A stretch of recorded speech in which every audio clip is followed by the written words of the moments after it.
தமிழ்நாட்டில் சிலர் மொழிப்போரை தூண்டுவதாக ஆளுநர் ஆர்.என். ரவி தெரிவித்த கருத்திற்கு அமைச்சர் ரகுபதி, விசிக தலைவர் திருமாவளவன் எதிர்வினை ஆற்றியிருக்கின்றனர்.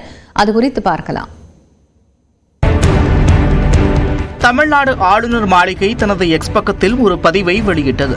அதில் ஊடக தலைப்புச் செய்திகளில் இடம்பெறும் திட்டமிடப்பட்ட போராட்டங்களுக்கு மாறாக தேசிய கல்விக் கொள்கை 2020 அமல்படுத்துவதற்கு பெரும் தேவை உள்ளதாக தெரிவிக்கப்பட்டது. மேலும் மாநில அரசின் கடுமையான இருமொழிக் கொள்கை காரணமாக அண்டை மாநில இளைஞர்களுடன் ஒப்பிடும்போது தமிழக இளைஞர்கள் வாய்ப்புகளை இழந்தவர்களாக உணர்வதாகவும் கூறப்பட்டிருந்தது. மொழியை படிப்பதற்கான தேர்வு இளைஞர்களிடம் இருக்க வேண்டும் என்றும் அந்த பதிவில் கூறப்பட்டது. தொடர்ந்து நெல்லையில் நடைபெற்ற நிகழ்ச்சி ஒன்றில் பேசிய ஆளுநர் ஆர்.என். ரவி, தமிழ்நாட்டில் தமிழர்கள் சுதந்திரமாக இல்லை என்றார். Unfortunately, in our state, people are not free.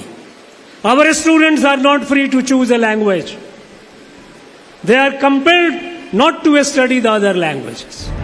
நாட்டில் மீண்டும் ஒரு மொழிப்போர் நடக்கப் போவதில்லை என்றும் தெரிவித்தார். No one is imposing any language on anyone. No, it is all lies. இதனிடையே தமிழ்நாடு, தமிழ் தாய் வாழ்த்து ஆகியவற்றின் மீது தொடர்ந்து வெறுப்பை உமிழும் ஆளுநர் ஆர்.என். ரவி, தமிழர்களுக்கு மொழி உணர்ச்சியை பற்றி பாடம் எடுக்க வேண்டாம் என்று அமைச்சர் ரகுபதி தெரிவித்தார்.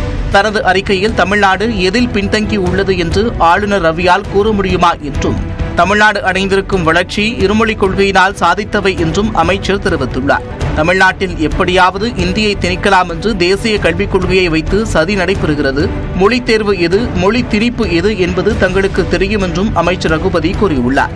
இதனிடையே திருச்சியில் செய்தியாளர்களை சந்தித்த திருமாவளவன், தமிழகத்தில் சமஸ்கிருதம் என்ற ஒற்றை மொழியை நடைமுறைப்படுத்தும் முயற்சியில் ஆளுநர் ஆர்.என். ரவி ஈடுபட்டுள்ளதாக கூறினார். தமிழ்நாட்டு மக்களை எதிர்காலத்தில் இந்தி பேசும் மக்களாக மாற்றுவது, ஒரே தேசம் ஒரே மொழி என்கிற நிலையை உருவாக்குவது, இந்திக்கு பிறகு சமஸ்கிருதமே இந்தியாவின் ஒற்றை மொழி என்று மாற்றுவது என அவர்கள் செயல்பட்டுக் கொண்டிருக்கிறார்கள்.